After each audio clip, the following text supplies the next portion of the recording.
So what was it? What was it this time, Nathan? What do you got? What happened? What happened? You look upset, Nathan. We've been joking around, but are you upset? No, you were terminated. I'm a cheerful person, even when I get fired. Nathan, well, I heard you were tweeting just before you joined our panel here today that the Guardian issued a statement saying they did not, in fact, fire you. Oh. So what happened?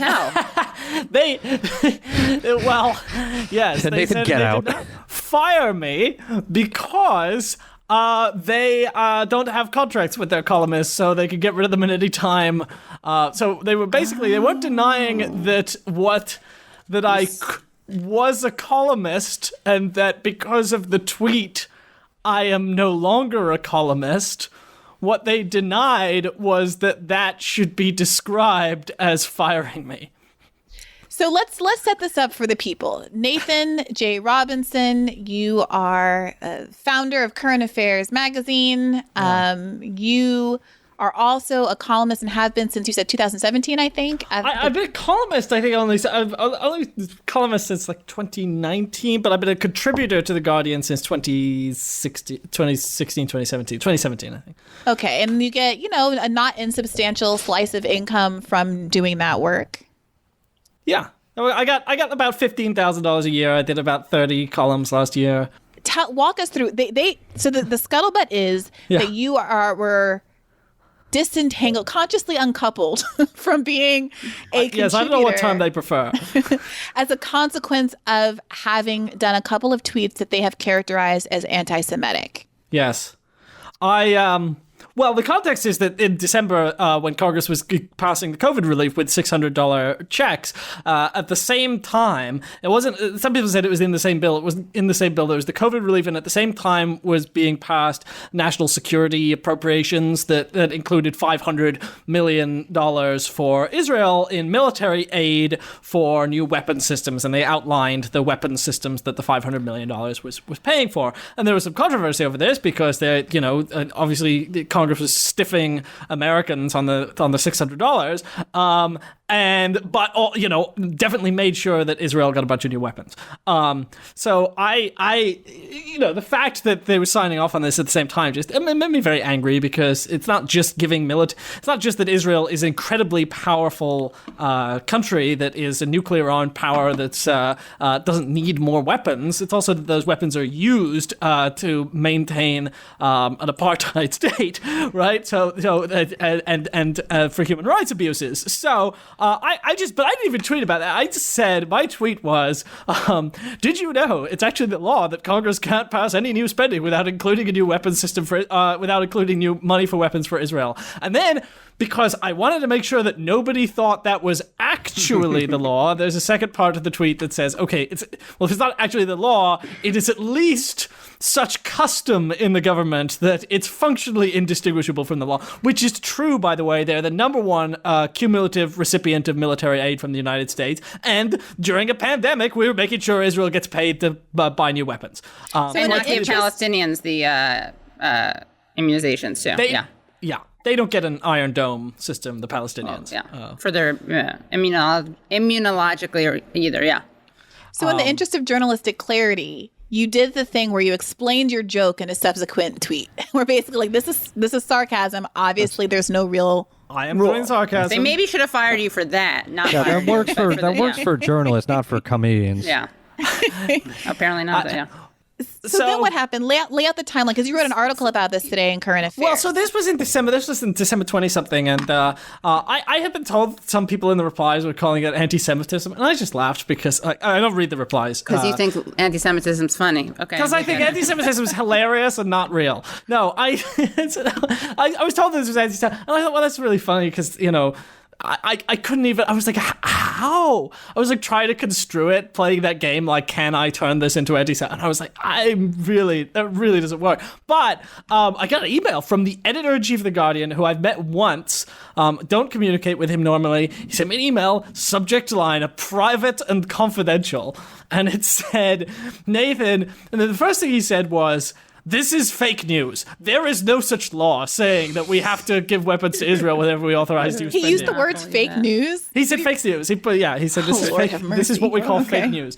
And then he said also singling out the only Jewish state, without context of all the foreign aid that other countries get, could be construed as, and I forget the wording, but I've put the screenshot in the anti-Semitic? What? Yeah. What did he say? Yeah. Let's see. I want to see it. I'm curious. Yeah, you can. Let's see. He said the exact wording is. I hate reading this because it's so unbearable. He said. First he said, given the reckless talk over the last year and beyond of how the mythical, quote, Jewish groups and alliances yield power, he said yield power, over all forms of U.S. public life, I am not clear how this is helpful to public discourse and why singling out financial aid to Israel in a tweet devoid of context and without mention of aid to other countries,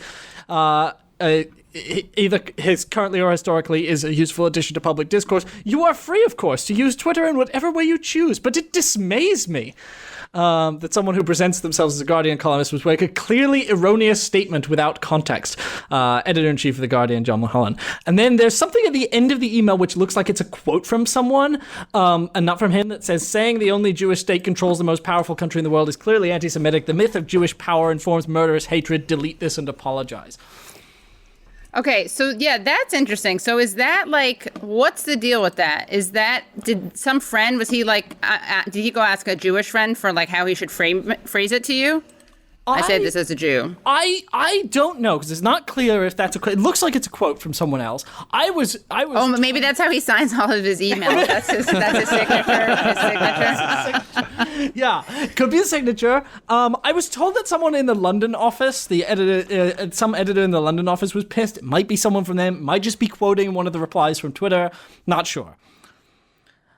But I replied to him, and I really needed my income, and I could sense that he's really pissed off, and I thought, it's not worth dying on the hill of a joke, so I really don't want to lose this job. And I thought, is he going to start policing my tweets over Israel? But I said, look, sorry, you're very mad. I can delete it. Maybe we could discuss, your expectations for what you want from your columnist, because they never give me any guidelines of what you could say as a Guardian columnist. So I deleted it, and he replied to me, and he said, "Thank you for deleting this, and appreciate your." Appreciate you saying so, your thoughtful response or whatever. And my editor said to me, don't worry, we'll straighten it all out. Well, then they stopped accepting my pitches and stopped returning my calls and just very mysteriously dropped off for a month. And then anything else, or just that? Yeah, and then on Monday of this week, I finally got a call with my editor, and I said to my editor, what's pitches? Can I publish some columns? And my editor said, well, I would have, there were lots of things I wanted you to write about. I liked the pitches, but this thing with John makes it difficult. I need to have a chat with him to straighten it out. And I said, well, if you could do that, this income is quite important to me. I really need to, I got to pay my rent with my Guardian column. So if you could sort it out with him. And my editor said, I'm sure it'll be fine. We'll straighten it out. Well, I got a call Tuesday morning from the editor saying, I don't have good news. John has decided to discontinue the column. And I said, well, can I talk to him? And my editor said, I don't really think it's worth it. He seemed pretty firm. And I said, well, could I freelance you, send you some stuff? And my editor said, I don't think he would be very open to working with you in the future. Wow. And that was that. So I want you to talk a little bit about what the response has been, because I've seen a lot of people who've been very consistent about these kind of speech issues, like Glenn Greenwald coming to your defense. Yeah. And there was some, I think, question about whether or not some of the more right-leaning free speech, cancel culture crowd was going to back you on this. I saw that Thomas Chatterton Williams did support you with some qualifiers. Did the right thing, though. But to his credit, he unblocked me and and he said that he supported. He didn't think that the Guardian should have fired me over that. So at least he's consistent. Look at you, Nathan, uniting all fronts. I'm waiting to hear from Barry Weiss. I was going to say, what about Barry? Because, Thomas Chatterton Williams, I don't think has identified publicly as a big Zionist, right? The people I'm really interested in are, Ben Shapiro, Barry Weiss, people who... What about Andrew Sullivan? Andrew Sullivan actually defended me, although he also said I'm a liar and a smear merchant. Well, that makes it that much more meaningful. I mean, that's like the best endorsement. See, you can't even get along with the other white supremacists, Nathan. Like, that's... so many of the tweets in my defense have also included like all of the things. They're like, I loathe Nathan Robinson. I hate the way he dresses. I hate all of his opinions. But right, and I'm like, you don't have to say all the mean You don't stuff. have to do that. Who are you performing for? Just say like, hey, like I feel like people are taking a minute to like adjust to the new paradigm. It's like you don't have to just like keep attacking the people on the left because Biden is in office. You can actually move to the place where you actually say, hey, it's kind of fucked up that a major newspaper fired someone for making a tweet mildly critical of some Israel policy. I feel like this would not be a thing that people feel they had to be nuanced about a few years ago. People would just say, that's fucked up, fuck the Guardian. Instead, it's like, well, Nathan said this, that, the other in this article. Like, what but are you doing? Like, substantive. They're not even criticizing what Nathan says in articles. They're literally just like, they don't like his cravat. Character. I don't think most of them read the article. They were just like, I don't know. Look, there are lots of good reasons to hate my character and my aesthetic. I completely admit that. I don't defend myself. I'm also upset about it as a. I mean, I often do this as a Jew thing, as a joke. But honestly, I gotta say, like, this is not good for Jews. I'm sorry, it really isn't. Like, when you publicly or privately and confidentially, but you don't even hide the fact that you equate, like, when an editor frames criticism of Israel as a fireable offense, that's not good. Like, it's not good for Jews. Forget that it's a terrible thing politically. It's just so ironically actually not at all helpful if you care about anti-Semitism. Like, it was also not criticism of Israel. It was criticism of the United States' US policy. aid policy. Right. And also, it's also like, guys, honestly, how stupid do you think we are? The United States government brags about its special relationship, as you go through in your piece, Nathan, but like, they overtly talk about the special relationship between the United States and Israel. Like, there's no question. In the Middle East. The only democracy in the Middle East. We're special friends, unparalleled friendship. Like, so that's a given. That's granted. Yeah, I didn't single Israel out I know, it for just drives me weapons crazy. aid. Yeah, but it really does, honestly. It's like, I just wish that people realize that I mean, I don't know, either these people they're bowing to pressure because of the Corbyn stuff, because people didn't like Corbyn, so they had to pretend he was an anti-Semite, or because they actually think it's anti-Semitic to see Palestinians as human beings. But this is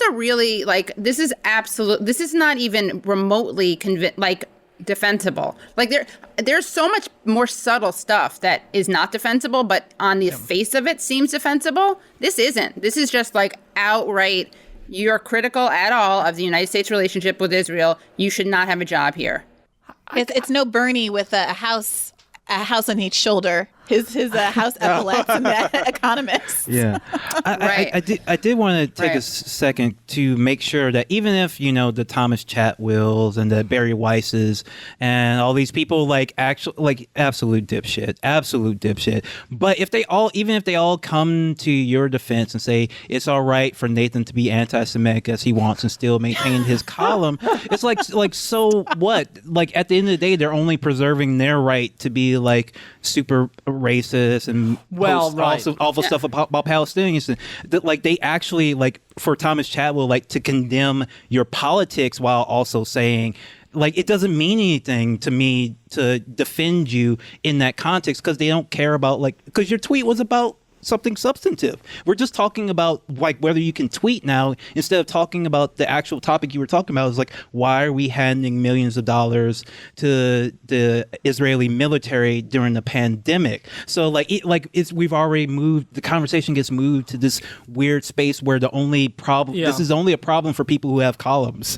Sorry to say. Of course. No. Yeah. So it's kind of like they're able to frame themselves as like, oh, being fair. And I want to be clear, they're not that fair. They didn't defend fucking Ice Cube or Nick Cannon, right? Like, none of them like came to their defense. Real truth speakers. What did Nick Cannon do again?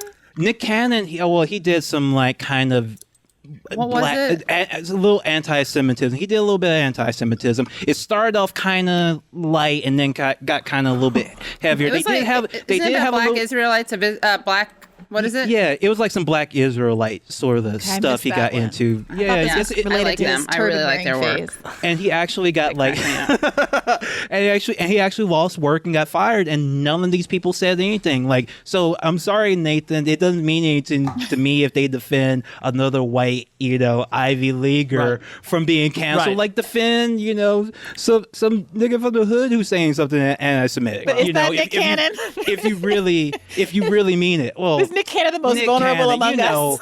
Perception. I'm only talking perception. Obviously, I'm not saying defend anti-Semitism, but if you actually had a principle. Yes, I do think you're right that the principle is that people like me who are credentialed and white and supposed to have a life of comfort and ease should have job security. That might be the principle. Yeah. Rather than, like, I care about the plight of the Palestinians and the suppression of speech that calls out war crimes and human rights abuses. I am sure that people who come to my defense are mostly defending, like, a newspaper columnist has the right to be comfortable and free. I think Mark Lamont Hill is a good kind of case study for this kind of thing, especially since he's just come out with this new book that's Palestine related. I haven't read it. I'm not sure exactly what it's about, but I've seen him tweeting a bunch about how people are doubting his credentials. He doesn't have the credibility to write about anything other than black people. Yeah, like he's Martin Luther King. This is what I studied. Yeah. He's a religion professor. His new book is about people who are progressive except for Palestine. PEPs. And about the suppression of free speech that is in defense of Palestine. I mean, it couldn't be more relevant, actually. And of course, he got fired himself from CNN for saying that Palestine should be free. We should have you, him, and Bari Weiss on for a very special BDS episode. Virgil, so fun. Put it on the books. All right, it's on the books. I want to be there because I keep wanting to get Mark Lamont Hill on. I hear she's lovely. Everyone. No, Mark Lamont Hill. Everyone says Bari Weiss is lovely. I don't believe that. I think she's a fucking. I mean, first of all, if you read her column, she should not be printed anywhere. She's hilarious. She's absolutely. Oh my god, she's great stuff about foreskin. How she compares Jews like me who support BDS to the Jews in the olden days who would reverse their circumcisions. Charming. She's so lovely. Yeah, she's an awful person, and she's friends with Thomas Chadwell. He said I know he's lying about this, but he said he actually kicked someone out on the street for criticizing Bari Weiss in his French loft or wherever he lives. Like, I just hate all these people. Like, none of these people should exist, let alone have columns. Bari Weiss is a major lying Yeah, she's. I hear she's a toady. And like, if you worked at the New York Times, you were not allowed to publicly criticize Bari Weiss, or you would actually get fired for your journalist. And I love to throw this in the face of all of the black New York Times journalists who talk a lot of shit online. I'm like, say something bad about Bari Weiss if you actually are about it. That's a good point. Yeah, it's just really embarrassing. Honestly, it's cringe. It's bad. It's bad, and yeah, it's just it's really sorry about that. And I'm also want to thank you for being honest. Why are you apologizing? Oh, no. Sorry that my people caused you that. No, I'm just kidding. No, I'm not saying. I'm just saying. But I also want to thank you for being honest, because I think a lot of people wouldn't have been honest about how they were like, okay, well, I need my income, so I was willing to delete it. Like, because we don't see those things behind the scenes. So these are the positions and the moral, the positions people are in, and it's not. It's not easy to deal with. And in this case, it's like you tried to be, I'm not condemning it. I probably would have done the same thing. And then you didn't, even that couldn't salvage it, because I don't know what, you'd gone past the point of no return. I think, yeah, right. It was very clear that whoever, whether it was Mulholland or whoever was talking to him, was like, no, he needs to be gone now. Like, don't publish him again, period. One of the things that I tried to emphasize in the article I wrote for Current Affairs, and that I think is really important, is I am able to talk about this because I have a magazine and I have another income, and thank God I'm no longer a freelancer, and that means that even though losing $15,000 a year is losing a giant chunk of my income, it I am going to be okay, and I know I'm not going to get another newspaper column, almost certainly, because Guardian was like the most progressive paper there is, and even there, now I'm branded an anti-Semite, which is wonderful. So, who's I'll call him. I'm going to say Mulholland's an anti-Semite. He is. He's perpetuating the myth of the media being run by people who don't let people criticize Israel. So I'm calling you out, Mulholland. You owe me an apology and Nathan his job back. But first, apologize to me. So, but this is the thing, right? Is that like I realized in that moment, like what an awful moral choice I had, which was, they were making it so I had to go like.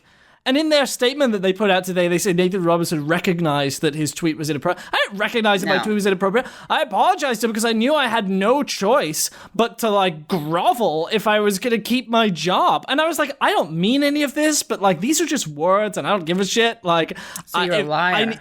I'm willing to say, like, sorry. No, I was not willing to acknowledge it was anti-Semitism. So in my reply to him, I worded it very carefully. I was like, I'm sorry you think this is fake news. I don't want to mislead anyone into thinking you did that it near this is fake handed news. apology. Yeah, but no, you did it. You actually did it. Yeah, that was no. But this is one of the few times in life where it's totally legit to do it that way. Yeah. But it's important to be clear that, like, writers are... If the boss comes down and says, this is off limits, you can't do this anymore. If they had given me a second chance, it would have been really, really uncomfortable because I would have known that all of my tweets were being watched, that I couldn't tweet about Israel. Be careful, don't joke about Israel because you've had one strike and another one and you're out. You could have just retweeted me a lot. I would have done it for you. I'm kind of relieved. They probably would have sent me the retweets. They gone like, why are you retweeting this? Because once they knew. So I'm kind of glad that they just said, no, you're done. Yeah, I know what you mean. It's like when someone's a real asshole, like where you're willing to compromise with them, and then they're like, okay, yeah, let's see if we can make this work, and then they don't, and you're like, thank God, because I was willing to like bend over backwards for this person who's not even worth it. I mean, If we call that bipartisanship. Yes, exactly. I'm glad they said, like, no, you can't write for us in the future, because if they said, oh, well, maybe freelance pitches, then I would have had something to lose. But you're out of that toxic relationship. But they burned the bridge, so I was able to. But a lot of writers face this, and I am, like, the most free of any writer. So I want to, like, I'm going to expose I'm going to send you the screenshots of the email. Fuck confidential. I like that, Nathan. I thought that was fucking gangster. Let's make bumper stickers and stuff. With the title that said, confidential for. I like that you posted that, because that's not a binding contractual agreement. That's you sending me a request. That's you telling me I would prefer that you don't tell people about this. Well, move aside Edward Snowden. I agree that what happened to Nathan is very cringe, and shame on The Guardian. It's like, you're also a UK publication. Like, you don't have a horse in this race, frankly. Well, no, but they got a lot of shit for they went hard after Corbyn, right? For the anti-Semitism stuff. So there is No, during. it's worse in the UK. But I'm saying, they don't have a horse demographically, right? They don't have I can't even say anything after that because that sounds dehumanizing. They're British. It's not, and yet still it's a thing. Because the anti-Semitism charges have been a convenient weapon for going after the Labour left. If anything, it's actually the climate is worse in Britain now than in the United States, and that's partially because of The Guardian. So I wasn't surprised at all when I heard that the London office may have been the ones that were upset, because I actually think that the late anthropologist David Graeber, who used to be a Guardian writer, has refused to write for them in the last 3 years of his life because he said they are just making up charges of anti-Semitism that they're using, and they're using their leftist writers, the fact that they have a few leftist writers, to try and destroy the British left. So to put a cap on this, what I'm hearing is there's a position open at The Guardian for a writer. Just want to note that, I have been a writer in the past. I'm still something of a writer. So if you're not going to rehire Nathan, look me up.